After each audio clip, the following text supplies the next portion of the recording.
जय हिंद दोस्तों। स्वागत है आप सभी का करंट अफेयर की टुडे मैगजीन की क्लास में। दोस्तों, ये टुडे करंट अफेयर की मैगजीन की क्लास में आज की क्लास में पढ़ेंगे इतिहास एवं कला एवं संस्कृति। इतिहास, कला एवं संस्कृति का आज का हमारा टॉपिक है बाली यात्रा। बाली यात्रा प्राचीन व्यापारिक संबंधों का उत्सव। बाली यात्रा प्राचीन व्यापारिक संबंधों का उत्सव आज की टॉपिक हमारा यह है। चलिए शुरू करते हैं कि इस चर्चा में क्यों है, ये हाल ही में चर्चा में क्यों रहा। तो चलो शुरू करते। देखो, हाल ही में प्रधानमंत्री G20 शिखर सम्मेलन के अवसर पर इंडोनेशियाई के बाली में भारतीय प्रवासियों को अपने संबोधन में ओडिशा के कटक में महानदी के तट पर वार्षिक बाली यात्रा का उल्लेख किया, जिसके अंतर्गत भारत और इंडोनेशिया अर्थात प्राचीन कलिंग एवं दक्षिण पूर्व एशिया के बीच प्राचीन व्यापारिक संबंधों का जश्न मनाया गया। तो ये चर्चा में क्यों? क्योंकि G20 शिखर सम्मेलन 2020 की बाली में इंडोनेशिया में इसकी बैठक हुई थी। इसके प्रमुख बिंदु क्या क्या हैं, इन पर चर्चा कर लेते हैं। इनके प्रमुख बिंदु हैं। पॉइंट नंबर पहला है, वर्ष 2022 की बाली यात्रा को कागज की सुदूर मूर्तियों के निर्माण हेतु ओरिगेमी की प्रभावशाली उपलब्धि हासिल करने के लिए गिनीज वर्ल्ड रिकॉर्ड में शामिल किया गया है। गिनीज वर्ल्ड रिकॉर्ड में शामिल किया गया है किसके लिए? कागज की सुंदर मूर्तियों के लिए के निर्माण हेतु और ओरिगेमी की प्रभावशाली उपलब्धि को हासिल करने के लिए गिनीज वर्ल्ड रिकॉर्ड में इसे शामिल किया गया है। बाली यात्रा, अगला पॉइंट है बाली यात्रा। बाली यात्रा शाब्दिक रूप से बाली की यात्रा देश के सबसे बड़े उत्सवों में से एक है।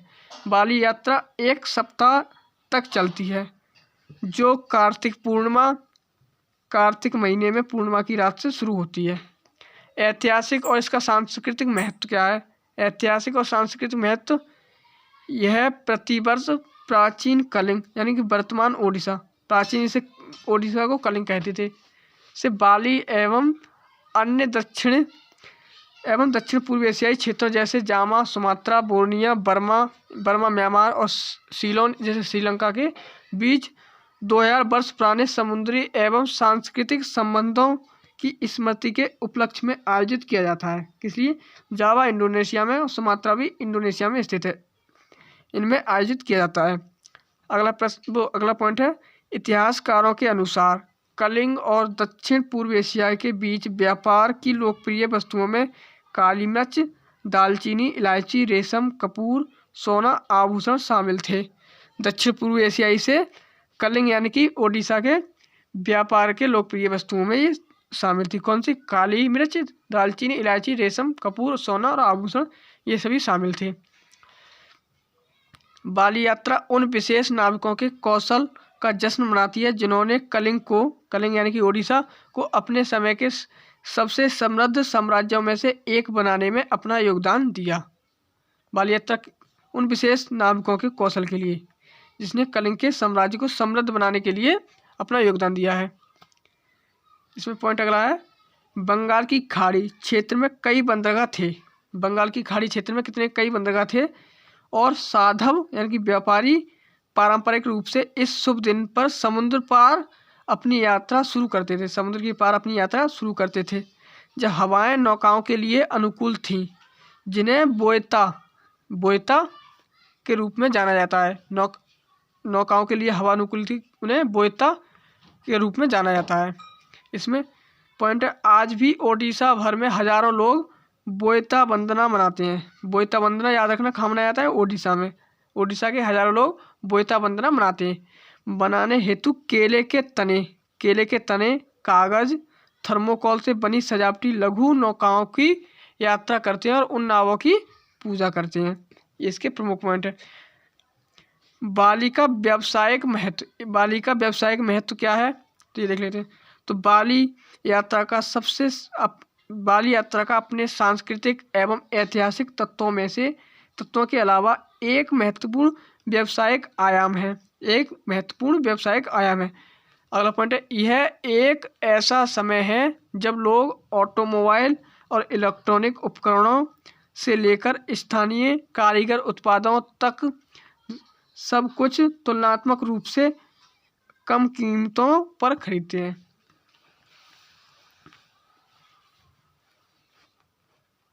इसका अगला पॉइंट है, जिला प्रशासन नीलामी के माध्यम से व्यापारियों को 1500 से अधिक स्टॉलों का आवंटन करता है और मेले में 100 करोड़ से अधिक का कारोबार होने का अनुमान है। भारत के पूर्वी तटों के समुद्री व्यापार का विकास।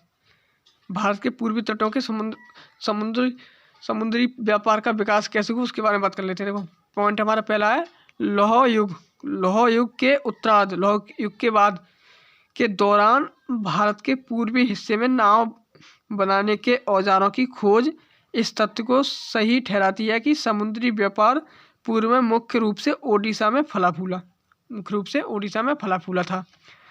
समुद्री व्यापार का समर्थन करने वाले कारणों में तत्कालीन ओडिशा के घने जंगलों में नाव बनाने के लिए लकड़ी की उपलब्धता थी।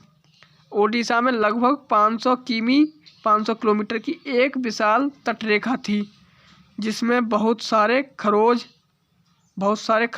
थे जो समुद्र तट के साथ कई बंदरगाहों के निर्माण के पक्षधर थे। खरोज याद रखना, ये खरोज। प्राचीन काल के प्रमुख बंदरगाहों में नानीगैना बंदरगाह पुरी में था।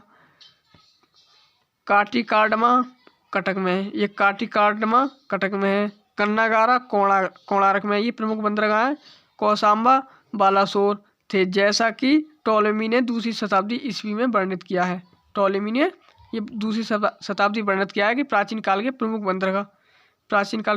बंदरगाह नानीगैना ये पुरी में है, काटीकाडमा ये कटक में है, कान्नागारा कोणार्क में और कौसाम्बा बालासोर थे। ये पुराने प्राचीन काल के बंदरगाह हैं।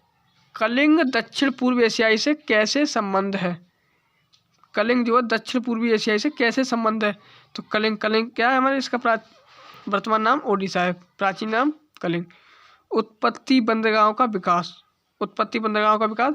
कलिंग साम्राज्य वर्तमान ओडिशा अपने गौरवशाली समुद्र इतिहास के लिए जाना जाता है।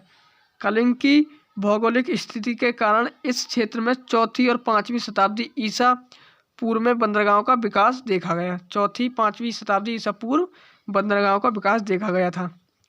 कुछ प्रसिद्ध बंदरगाहों ताम्रलिप्ति, माणिकपट्टना, चेलितालो, पालूर और पिंथुडा ने भारत को समुद्र के माध्यम से अन्य देशों के साथ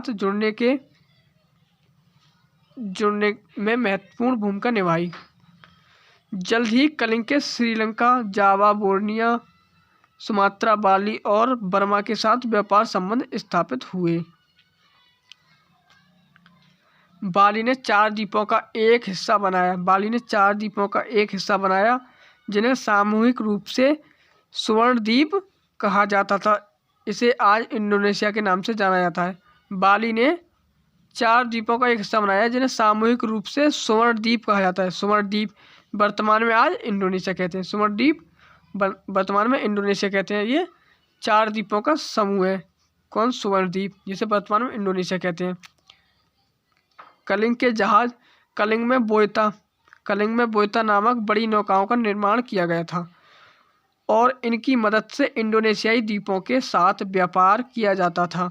गौरतलब है कि बंगाल की खाड़ी को कभी कलिंग सागर के रूप में जाना जाता था क्योंकि इन जहाज़ों से घिरा हुआ था। कलिंग सागर, बंगाल की खाड़ी को पहले कभी कलिंग सागर के नाम से भी जाना जाता था क्योंकि ये जहाज़ों से घिरा था। समुद्री मार्गों पर कलिंग के प्रभुत्व को इस तथ्य से समझा जा सकता है कि कालिदास ने अपने रघुवंशम में कलिंग के राजा को समुद्र के भगवान के रूप में संदर्भित किया था। इंडोनेशिया के साथ सांस्कृतिक आदान प्रदान में कलिंग के लोग अक्सर बाली द्वीप के निवासियों के साथ व्यापार करते थे। वस्तुओं के व्यापार ने विचारों एवं विश्वासों के आदान प्रदान को भी जन्म दिया। आगे देख लेते हैं आगे इसमें क्या पॉइंट है।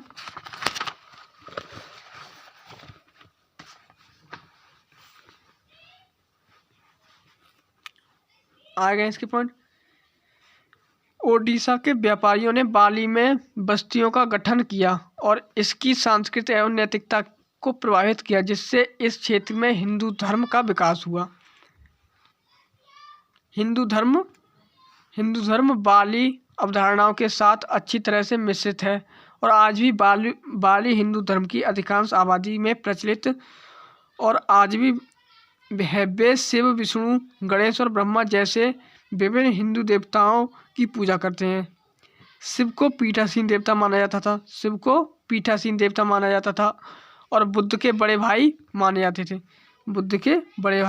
थे। शिव ने पीठासीन देवता भी माना जाता था। बाली के लोग शिवरात्रि, दुर्गा पूजा, सरस्वती पूजा जैसे हिंदू त्यौहार भी मनाते हैं। बाली में मनाया जाने वाला मस्कापन के तुकड़ उत्सव उड़ीसा में बाली यात्रा उत्सव के समान है। दोनों को उनके पूर्वजों की यादों में मनाया जाता है। कलिंग से समुद्री व्यापार में गिरावट के कारण। कलिंग से समुद्री व्यापार में गिरावट किस कारण से आई, वो कारण देख लेते हैं। तो इसमें 2 पॉइंट है, देख लेते हैं। कलिंग का यह समुद्री व्यापार बंगाल की खाड़ी क्षेत्र में अरब व्यापारियों के आगमन के साथ घटने लगा था। उसके बाद पुर्तगाली, डच और बाद में अंग्रेज व फ्रेंच आए। फिर पुर्तगाली, फिर डच, फिर अंग्रेज, फ्रेंच आए। मुस्लिम शासन के दौरान और बाद में ब्रिटिश काल के दौरान शासकों के संरक्षण की कमी के साथ ओडिशा के समुद्री व्यापार में पूरी तरह गिरावट आई। आगे की राह इसमें क्या है? यद्यपि हमारे पूर्वजों द्वारा खोजे गए व्यापार मार्गों का आज सामाजिक, सांस्कृतिक और भू राजनीतिक महत्व है। समय बीतने के साथ ओडिशा के समुद्री व्यापार में निस्संदेह गिरावट आई है, किंतु पूरे भारत प्रशांत क्षेत्र में इसके प्रभाव ने भारत को कूटनीतिक, आर्थिक रूप से बेहतर तरीके से बातचीत करने के लिए एक बढ़त प्रदान की है। ये यहाँ तक का यह बाली यात्रा से संबंधित हो गया। बाली यात्रा से एक संभावित प्रश्न है, क्या है? बाली यात्रा के बारे में संक्षिप्त टिप्पणी कीजिए। पूर्वी भारत के तटों से दक्षिण पूर्व एशियाई देशों के साथ व्यापारिक संबंधों ने इस हिंद प्रशांत क्षेत्र में सामाजिक, आर्थिक, सांस्कृतिक संबंधों को बढ़ावा देने में अहम भूमिका निभाई है। इसकी चर्चा की। ये आज का प्रश्न है। ये यहीं तक है। मिलते हैं अगली क्लास में, जिसमें हम नए टॉपिक पे फिर से बात करेंगे। तब तक के लिए जय हिंद।